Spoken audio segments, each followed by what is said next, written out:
전능하신 아버지 하나님, 주의 사랑과 주의 능력으로 날마다 우리의 생활 속에 함께 계심을 감사합니다. 지난 주간에도 건강했음을 감사합니다. 모든 일을 합력하여 손을 이루도록 도와주셨음을 감사합니다. 오늘 주의 전에 엎드려 예배드리오니 전능하신 아버지, 십자가의 보혈을 덮어주셔서 저와 우리 모두의 허물과 죄를 깨끗하게 씻어 주옵소서. 거룩하게 하여 주옵소서. 의의 백성이 되게 하여 주셔서 험한 세상에서 승리하며 살게 하여 주옵소서. 전능하신 아버지 하나님, 하나님께 간절히 기도합니다. 오늘 주의 전에 모인 주의 백성들에게 성령의 불을 내리워 주옵소서. 오순절에 불을 내리워 주셔서 예수 이름으로 악한 마귀가 떠나가게 하여 주옵소서. 예수 이름으로 질병이 치료되게 하여 주옵소서. 예수 이름으로 하나님의 어둠의 세력이 물러가게 하여 주시사 굳건한 믿음으로 살아가게 하여 주옵소서. 하나님, 이 시간도 저는 우리 모두에게 말씀과 성령과 능력을 덧입혀 주옵소서. 예수님 이름으로 기도하옵나이다. 아멘. 하나님의 축복이 가정마다 함께 하시기를 주 이름으로 축원합니다. 여러분 모두에게 건강과 평안이 임하시기를 주 이름으로 축원합니다. 오늘 전 여러분과 함께 사대교회 교인들의 신앙을 살펴보도록 하겠습니다. 요한계시록의 7교회를 저희가 살펴보면서 오늘은 5번째 교회인 사대교회를 봅니다. 이 사대라는 지역은 아주 높은 지역에 전력이 있고, 그래서 아무나 침범할 수 없는 그런 아주 부유하고 풍요한 도시였었습니다. 그런데 이 지역에 교회가 세워졌는데 이 교회 교인들은 많지도 아니하고 큰 일을 아직도 못했던 교회입니다. 그래서 그런지 이 교회는 다른 교회와 다르게 칭찬이 없이 책망만 있는 교회입니다. 그래서 이 사대교회를 오늘 성경이 평하기를 살았다 하나 사실은 죽은 교회라고 표현하고 있습니다. 그래서 이 교회는 하나님이 칭찬할 수 있는 요소가 없다는 얘기입니다. 오히려 책망과 함께 새로운 권면을 통해서 좋은 신앙으로 성장하기를 바라는 하나님의 마음이 담겨있는 교회가 바로 이 사대교회입니다. 그래서 이 사대교회가 하나님 앞에서 새롭게 성장하고 복을 받는 교회가 되기 위해서 몇 가지 하나님 말씀을 우리에게 전해주셨는데, 첫 번째로 이 사대교회에 일하신 예수님은 7 영과 7 별을 가지신 분이라고 설명합니다. 오늘 읽은 요한계시록 3장 1절에 보면 사대교회의 사제에게 편지하라, 하나님이 7 영과 7 별을 가지신 이가 이르시되 했습니다. 여기 7 영이라는 것은 하나님의 신, 성령을 말합니다. 또 7 별이라는 얘기는 요한계시록 1장에 말하기를 교회라고 설명해서 오늘 이 교회, 사대교회는 성령께서 역사하시고 일하시는 교회라는 말입니다. 그 가운데 성령이 일하심으로 인하여 놀라운 역사와 기적을 행하시는 하나님이 함께 계신다는 겁니다. 여러분, 이 사대교회에 이 말씀을 하신 것은 이 교회가 살았다나 죽었다고 얘기하지만, 그러나 사실은 죽은 것 같지만 그 속에 생명의 불씨가 있다는 겁니다. 그 불씨가 바로 성령이시라는 겁니다. 오늘 우리 모두에게 하나님의 영의 성령의 역사가 임하시기를 주 이름으로 축원합니다. 예수님의 제자 12명이 예수님이 십자가에 죽고 부활하셨습니다. 그러나 그들은 예수님께 3년 반을 교육받았음에도 불구하고 저들은 좌절에 빠졌고 아무 일도 할 수 없는 나약한 모습이었었습니다. 그런데 오순절날 모여서 기도 중에 성령을 받았더니 그 성령 받은 120명이 여러분 놀라운 변화를 만들어가면서 베드로는 안들레를 일으키는 기적을 일으켰고, 베드로와 요한과 여러 사도들이 설교를 할 때마다 죽은 자가 살아나는 역사가 일어나고 구원받는 자가 날마다 일어나서 하나님 안에서 넘치는 구원의 역사가 있었음을 말하고 있습니다.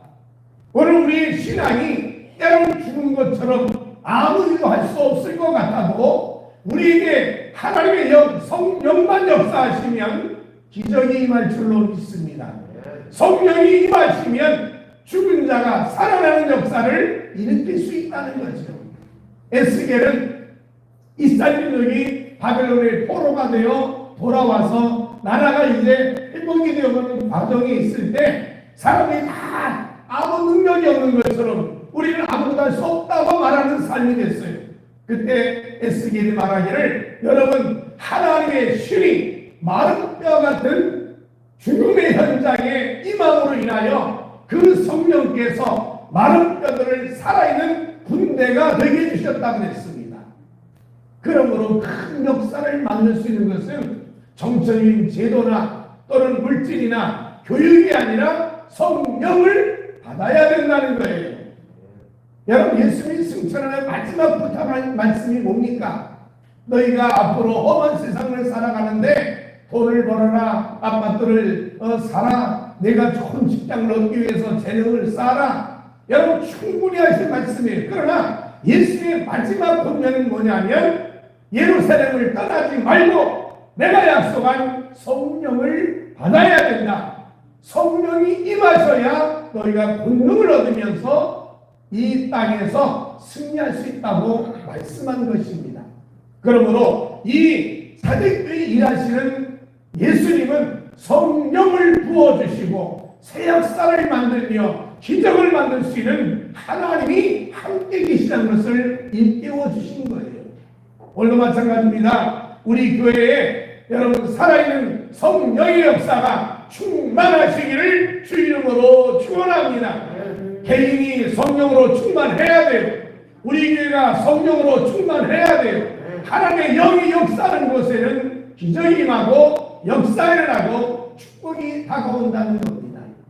그러므로 우리 곁에 일하시는 성령님의 역사를 우리가 환영하고 모셔드리고 성령님과 함께 삶으로 인하여 능력과 기적과 은혜로 살아가는 여러분 삶이 되시기를 주 이름으로 축원합니다.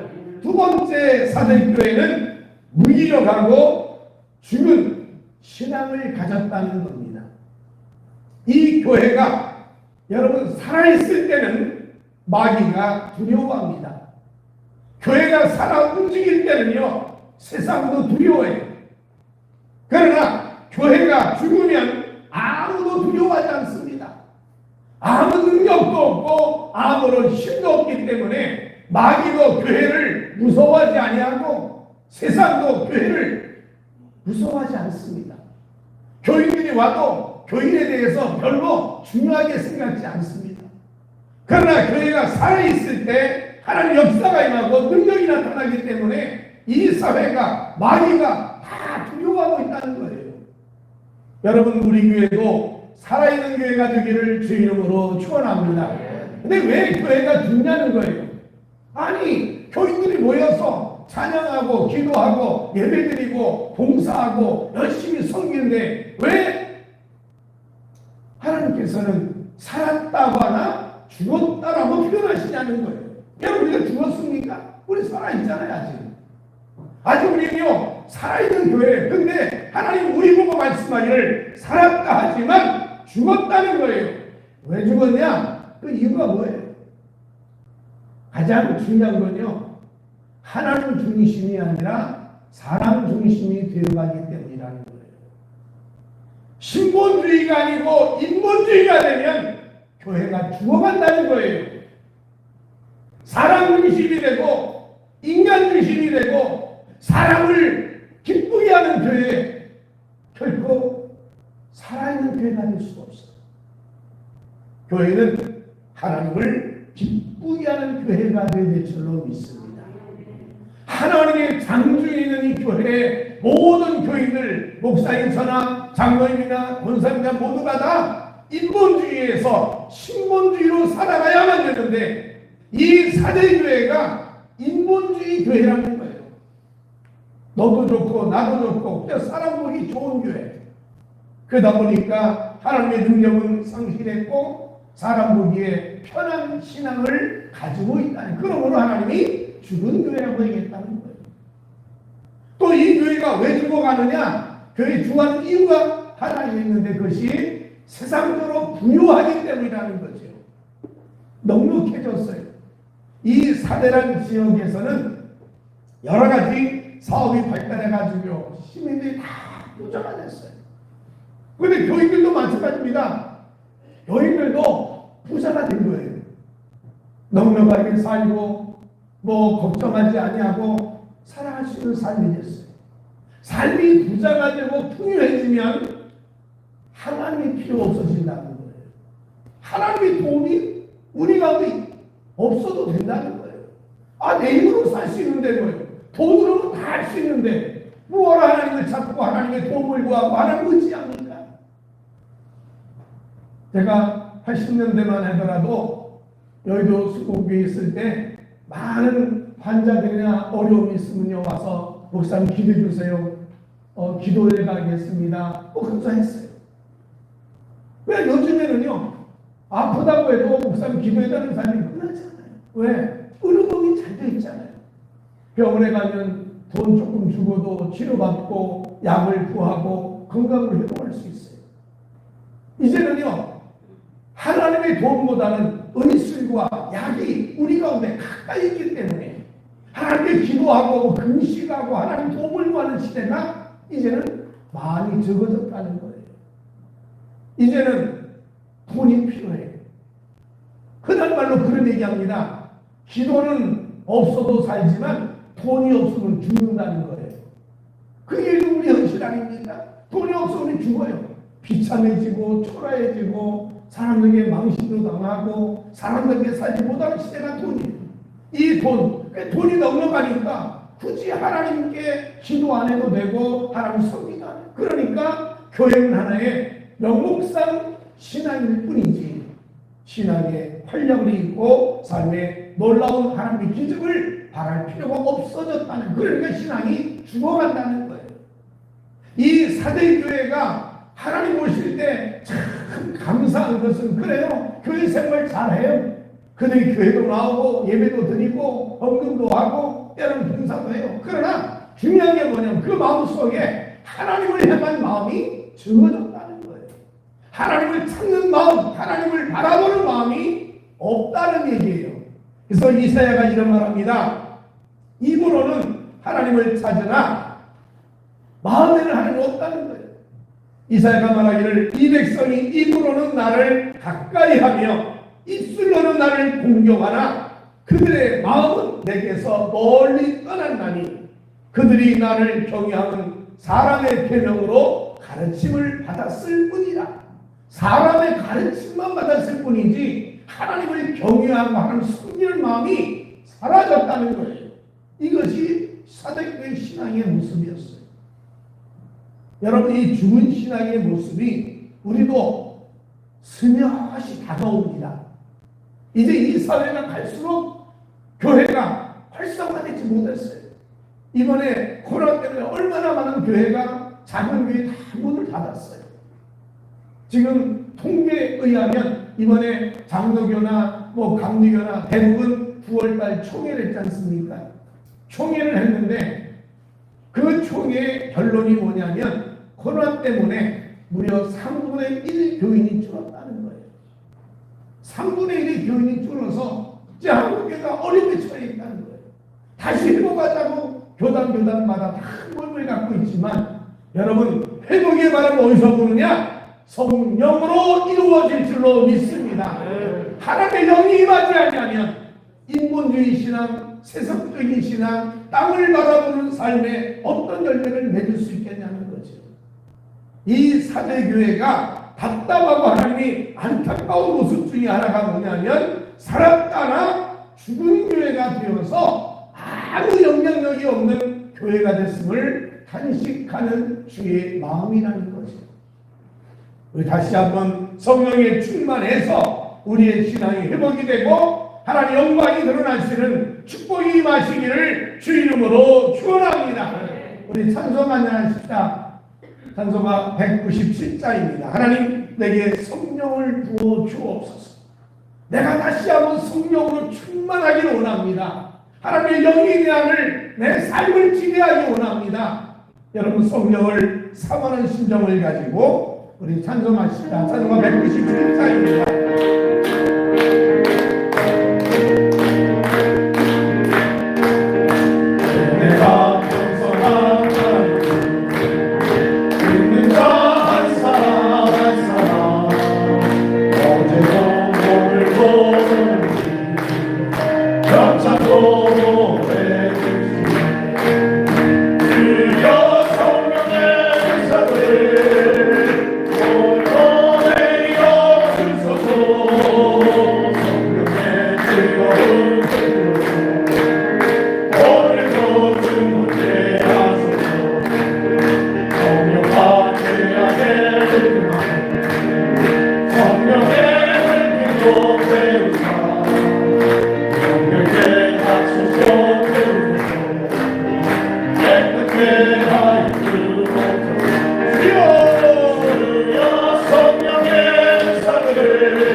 여러분 성령으로 충만하시기를 주 이름으로 축원합니다.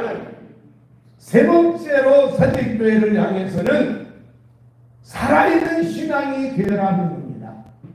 살아있는 신앙. 교회가 무기력하고 교인들 한 사람 한 사람이 나약하고 나태한 신앙이 아니라 신앙이 살아 움직이는 신앙이 되어야 된다는 거예요. 마치 병원에서 식물 인간들이시 살아있지만 아무것도 할 수 없는 나약한 존재가 아니라 살아 움직이는 삶이 되어야 된다는 거예요. 여러분 사람은 겉사람과 속사람이 있지 않습니까? 육체를 가진 이 겉사람은 음식을 먹고 운동을 하고 잠을 자면 몸이 유지가 되는 거예요. 그러나 속사람이라는 것은 정신활동 아닙니까? 생각이고 마음이고 이 모든 역할하는 것이 이것이 바로 속사람이에요. 근데 속사람 문제는 가장 중요한 힘이 뭐냐? 인간의 영이라는 겁니다. 영이 살아나야 된다는 거예요. 그래야 생각도 살고 우리의 육체도 살고 가정도 산다는 거지.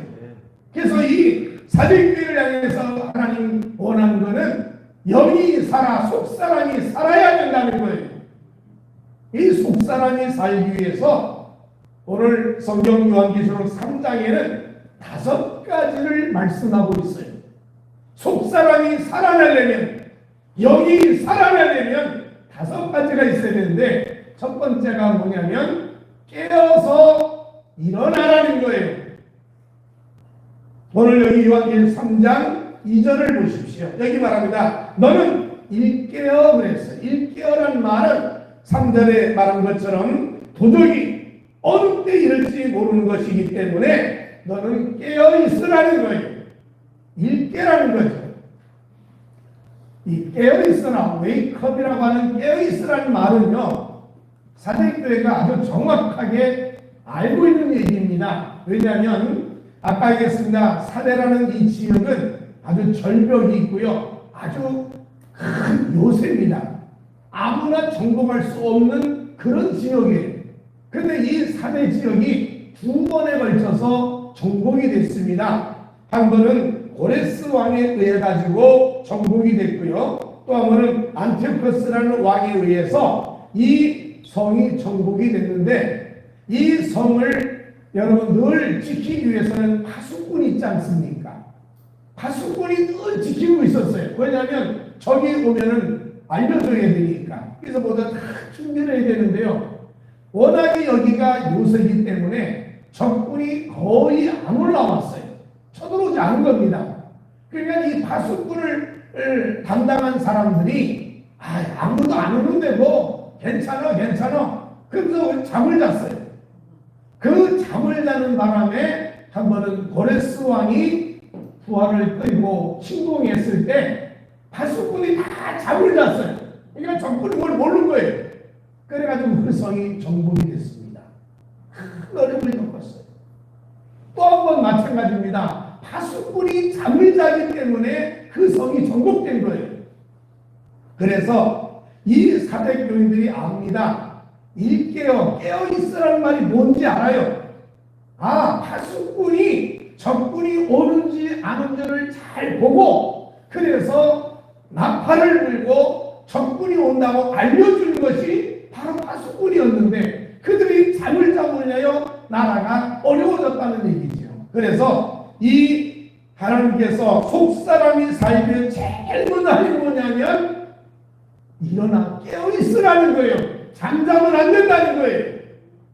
오늘 여러분 일에 취해서 살다가 보니까 신앙이 깨어있지 못했어요. 하나님 말씀도 기도도 다 죽었어요. 잠을 자는 것처럼 여러분 성경을 안 가지고 있는 거 아니잖아요. 기도 안 하는 거 아니잖아요.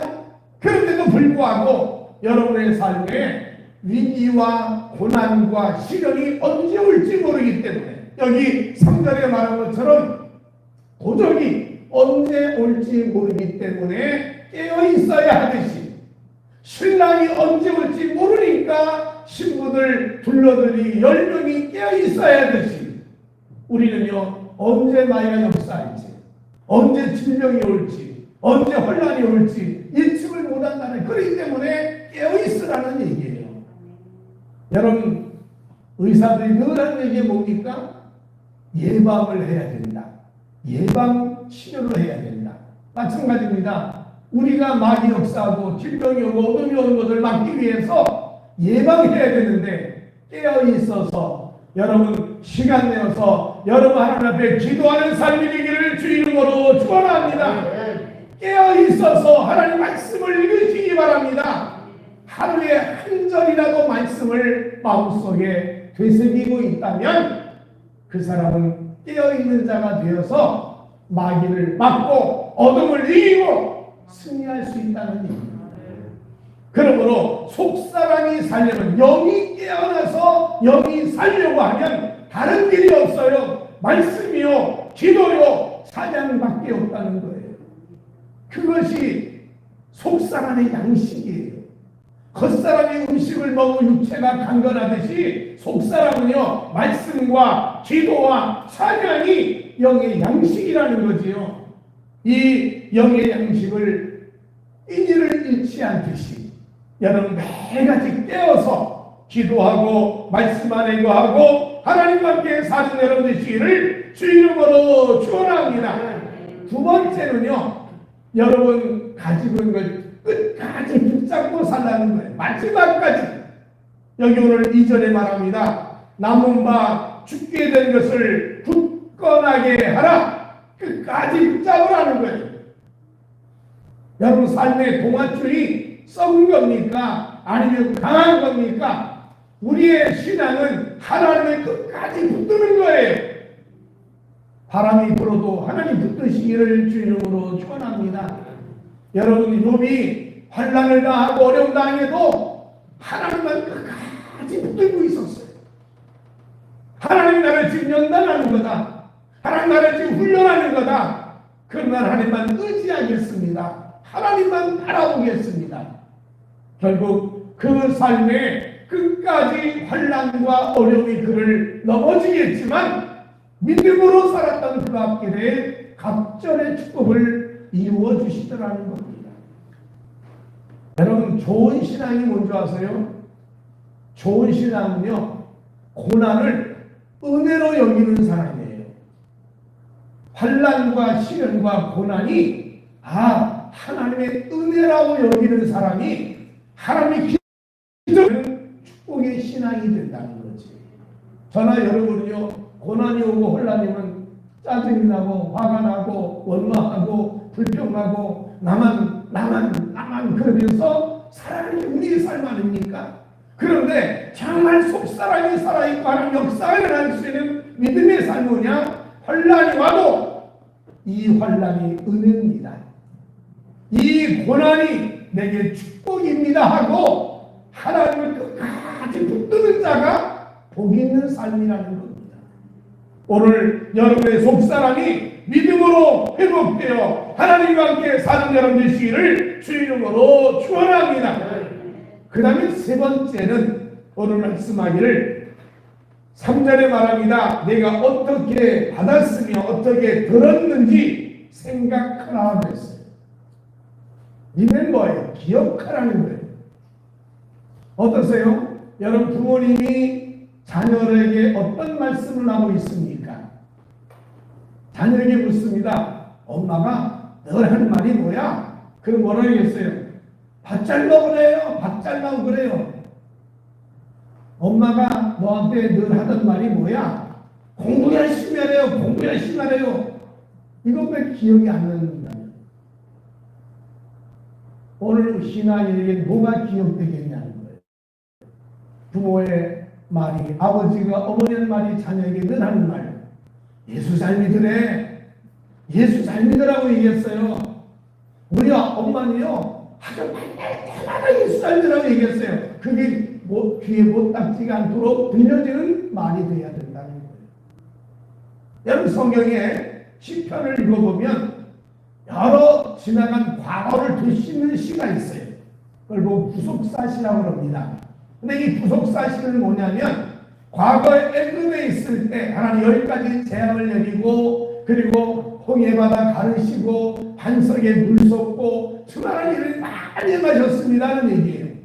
그래서 뭐냐면 지나간 날 행했던 그 놀라운 역사를 지금 우리에게도 내리워 주옵소서. 그게 시편의 고백이에요. 여러분이 지난 날의 신앙 때문에 예수를 믿고 좋아진 경험들, 좋아진 사건들을 자녀에게 계속 말하는 얘기예요. 내가 그때 너무 힘들었었는데 내가 하나님의 도움을 받았지. 하나님 나를 해결해 주셨어. 나를 구원해 주셨어. 그러니까 예수 잘 믿어야 돼. 공부도 잘해야 되고 밥도 잘 먹어야 되지만 예수 믿는 게 최고야. 성경 뭐랬습니까? 하나님을 가까이 하니 내게 복이라. 삶에 여러 가지가 많이 있지만 내가 예수 믿는 게 최고의 복이고 하나님을 가까이 하니 최고의 복이라고 고백하며 살 수 있는 신앙이 축복의 신앙이라는 거예요. 오늘 사대교회 보고 말합니다. 하나님 말씀을 기억하라. 하나님 말씀을 되새겨라. 하나님이 살아계시고 하나님의 성을 돌보시고 하나님의 전심으로 찾는 자에게 능력 주신다는 사실을 기억하라 얘기해요. 하나님은 안 도와주셔. 하나님 뭐 나한테 해준 게 뭐가 있다고. 내가 있으면 좋아진 게 뭐가 있다고? 내가 교회 헌금했는데 좋아진 게 뭐가 있어? 그런 소리 하지 말고 하나님의 일하심을 내 삶 속에 다시 한번 체험할 수 있도록 끝까지 붙들고 기억하면서 하나님의 말씀을 항상 생각하고 있으라는 거예요. 그 말씀대로 우리의 삶의 변화와 기적을 이루어 주실 줄로 믿습니다. 성경은 약속이에요. 약속이니까 이루어진다는 거예요. 그러므로 말씀을 되새기며 살아가는 여러분 되시기를 주 이름으로 축원합니다. 네 번째는 뭐냐? 행동에 옮기라는 거예요. 지키라는 거예요. 오늘 여기 3절에 말한 것처럼 하나님 말씀을 읽고 또 생각하고 그 다음 뭐예요? 지켜라는 말이 있어요. 지켜라는 말은 행동으로 옮기라는 얘기예요. 순종하라는 얘기예요. 우리 삶의 하나님 앞에 아멘하며 사는 삶이 축복이에요. 아멘이 없어요. 그냥 왜요? 왜라고 질문해요. 근데 성경에 나와 있는 축복받은 사람의 모든 삶은 아멘의 삶이었어요. 시키는 것을 그냥 순종하며 살았다는 거예요. 이해가 안 됐어요. 말이 안 됐어요. 내가 행동이 옮길 수 없는 상황을 그래도 순종했다는 거예요. 그 순종이 기적을 만들더라는 거죠. 여러분 살아있는 신앙의 특징이 뭔지 아세요? 하나님 말씀에 아멘하고 사는 삶이에요. 여리고성 그 강한 섬을 하루에 한 바퀴씩 6일 돌고 마지막 날 6째 날에는 제사나 밟으면 이 성이 무너진다? 말도 안 되는 소리 하지 말라고. 아니 이 성이 뭐 빙빙 돌면 무너지나요?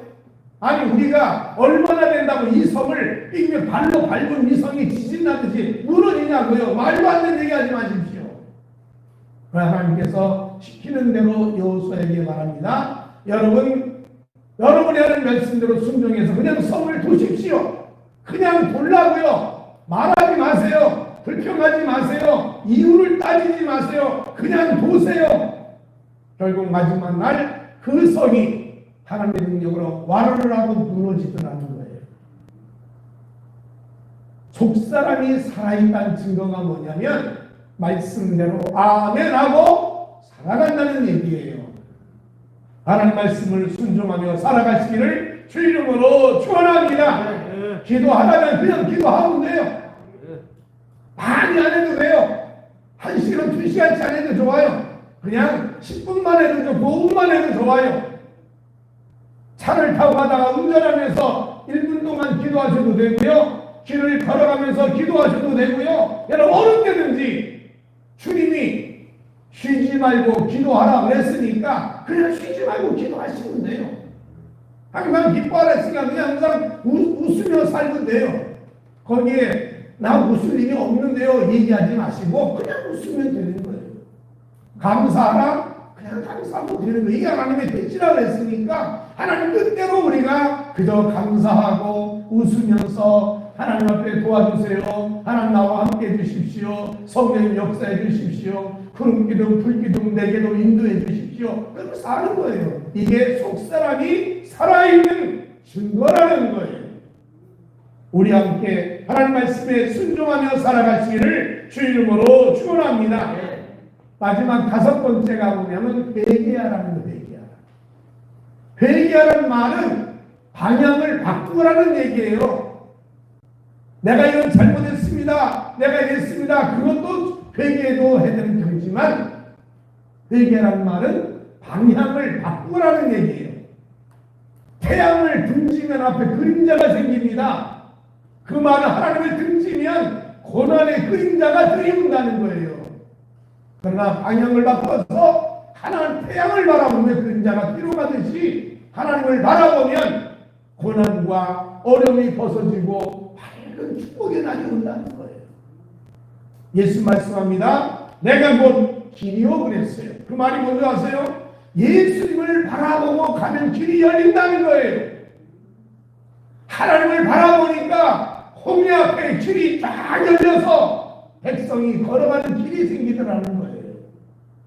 우리 모두가 회개하라, 하나님을 향하여 방향을 바꾸고 하나님을 바라보고 하나님과 함께 사는 여러분 되시기를 주 이름으로 축원합니다.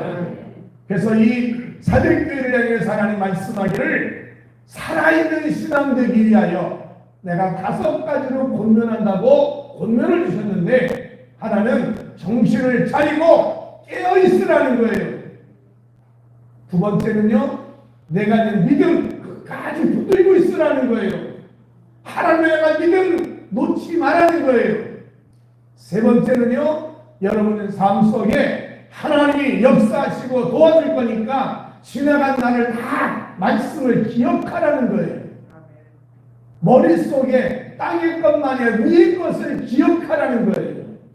네 번째는 순종하라는 거예요. 아멘 하고 살라는 거예요. 다섯 번째는요, 항상 하나님을 향하여 방향을 잡으라는 거예요. 삶의 목표가 하나님이에요. 그분이 내 삶의 길이에요. 그분을 바라보면 확 문이 열린다는 거예요. 이 5가지의 삶을 가지고 하나님 앞에 살면 영이 회복이 된다는 거예요. 속사람이 회복이 된다는 거예요.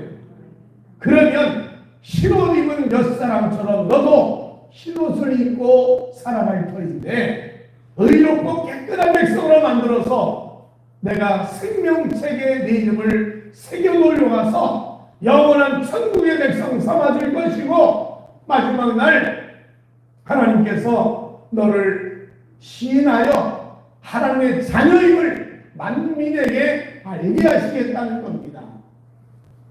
우리 모두 함께 무기력하고 나약한 신앙에서 다시 한번 일어서서 성령님과 함께 5가지 요소를 회복하여 속사람이 살고 영혼이 살고 여러분의 삶에 회복의 바람이 불므로 인하여 가정이 살고 사업장도 살고 자녀도 살고 축복의 문이 활짝 열려 복 있는 삶을 살아가시기를 주 이름으로 축원합니다.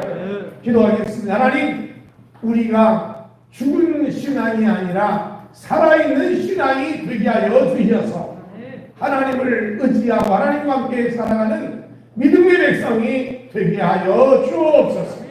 주님이 속사람을 살기 위하여 5가지를 말씀해 주셨는데, 우리도 이 말씀대로 속사람이 회복이 되고 영혼이 회복이 되고 우리의 신앙이 회복이 되고 삶이 회복이 되어 욥처럼 어려움을 겪고 있다 할지라도 갑절의 복을 받게 하여 주옵소서. 문제가 해결되고 질병이 치료되고 하나님 나라가 우리 가운데 임할 수 있는 복 있는 성도들이 되게 하여 주옵소서. 예수님 이름으로 간절히 기도하옵나이다. 아멘.